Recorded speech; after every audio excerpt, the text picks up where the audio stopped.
আবৃত্তি করছি কবি সাফিকা জোহরা জেসি আপুর ঈর্ষা বইটি থেকে যেখানেই থাকো ভালো থাকো কবিতাটি। রোজ একটা করে চিঠি লিখি, পোস্ট করি না, ঠিকানা জানা নেই, তাই শিরোনামহীন চিঠিতেই অনুভূতিগুলো প্রকাশ করে যাই। রোজ মরি একবার করে, দাফন করা হয় না, লাশ হয়ে বেঁচে থাকতে হয়।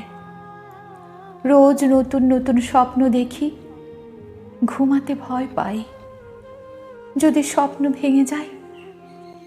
যতবার ভাঙি ততবার গড়ি, সামলে নেবার কেউ নেই, নিজের যত্ন নিজেকেই নিতে হয়।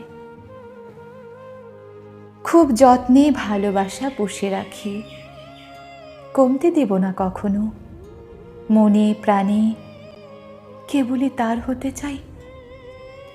অনুভূতিগুলো আগলে রাখি বিশ্বাস ও আস্থার সাথে, তাই তো জীবন পথে এগিয়ে যাওয়ার সাহস পাই। ইতি বলে কিছু নেই, তাই বিদায় জানাতে চাই না। যেখানেই থাকো ভালোবাসায় ভালো থেকো, সব সময় ভালো থেকো।